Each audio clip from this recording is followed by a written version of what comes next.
Hello dear students, मैं हूं यासिर खान और आप देख रहे हैं मेरा YouTube channel learn chemistry with Yasir Khan. Dear students, आज का हमारा जो टॉपिक है वो है पॉली एक्सक्लूजन प्रिंसिपल के बारे में। तो चलते हैं अपने टॉपिक की तरफ और स्टार्ट करते हैं अपने टॉपिक को। तो सबसे पहले इसका थोड़ा बैकग्राउंड हमें बताना होगा कि पॉली एक्सक्लूजन प्रिंसिपल हमारे पास ये किसने पेश किया और कब पेश किया। तो पॉली एक्सक्लूजन प्रिंसिपल जो है हमारे पास वो 1925 में वोल्फगैंग पॉली ने पेश किया और ये प्रिंसिपल जो इसने पेश किया तो इसके नतीजे में इसे क्या मिला, नोबेल प्राइज भी इसे मिला। तो ये प्रिंसिपल हमें क्या कहता है, ये इसका जो स्टेटमेंट है वो क्या है। तो ये प्रिंसिपल, इसका स्टेटमेंट कुछ इस तरह के, this principle state that no two electrons in an atom can have same set of 4 quantum numbers such that each orbital can have maximum 2 electron. ये प्रिंसिपल हमें ये कहता है कि कोई भी 2 इलेक्ट्रॉन्स एक एटम में, उनके जो 4 क्वांटम नंबर है उनकी वैल्यू सेम नहीं आ सकती। मतलब 2 इलेक्ट्रॉन है तो उनका जो क्वांटम नंबर्स की वैल्यू है वो एक दूसरे से डिफरेंट होगी। तो चलते हैं एग्जाम्पल से इसको प्रूव करते हैं कि किस तरह जो इलेक्ट्रॉन्स है उसका क्वांटम नंबर एक दूसरे से डिफरेंट होगा। और इसमें जो ये बात है, each orbital can have maximum 2 electron, हर एक ऑर्बिटल में जो है वो मैक्सिमम 2 इलेक्ट्रॉन आ सकते हैं, 2 इलेक्ट्रॉन से ज्यादा इलेक्ट्रॉन उसमें नहीं आ सकते। तो वो 2 इलेक्ट्रॉन जो आते हैं तो उनके जो क्वांटम नंबर है वो एक दूसरे से मुख्तलिफ होंगे।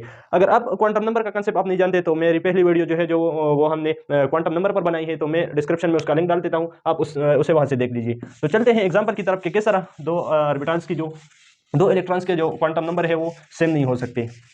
चलते हैं एग्जाम्पल की तरफ। तो एग्जाम्पल हमारे पास है, लेट सपोज हम 1s सब शेल का एग्जांपल लेते हैं। इसमें हमारे पास 2 इलेक्ट्रॉन्स हैं, एक क्लॉकवाइज स्पिन के साथ एक एंटी क्लॉकवाइज। तो चलते इसके लिए प्रिंसिपल क्वांटम नंबर का जो वैल्यू है वो हमारे पास क्या होगी। प्रिंसिपल क्वांटम नंबर n से डिनोट किया जाता है, उसकी वैल्यू इसके लिए क्या है, 1।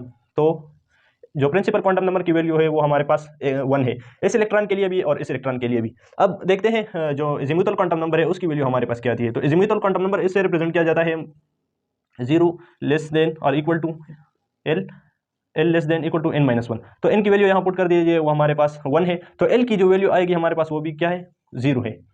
दोनों इलेक्ट्रॉन्स के लिए l की वैल्यू क्या है, 0 है, मतलब सेम है। अब आते हैं जो हमारे पास मैग्नेटिक क्वांटम नंबर है, मैग्नेटिक क्वांटम नंबर m से रिप्रेजेंट किया जाता है, इसकी वैल्यू हमारे पास क्या आएगी, minus L less than equal to m plus L. इसमें आप वैल्यू पुट करें तो हमारे पास इलेक्ट्रॉन्स के, इन दोनों इलेक्ट्रॉन्स के लिए जो वैल्यू आएगी वो होगी 0। अच्छा, अब देखें 0 इस तरह आएगी कि -0 और +0, मतलब इसका कोई मीनिंग नहीं है। तो हमारे पास जो वैल्यू आएगी m की वो होगी 0, दोनों इलेक्ट्रॉन्स के लिए m की वैल्यू 0 आएगी। अब बाकी जो बचता है वो है प्रिंसिपल क्वांटम नंबर। तो प्रिंसिपल क्वांटम नंबर के लिए हमारे पास प्रिंसिपल नहीं, स्पिन क्वांटम नंबर जो है उसकी वैल्यू हमारे पास क्या आएगी, एक इलेक्ट्रॉन के लिए उसकी वैल्यू +1/2 होगी और दूसरे के लिए -1/2।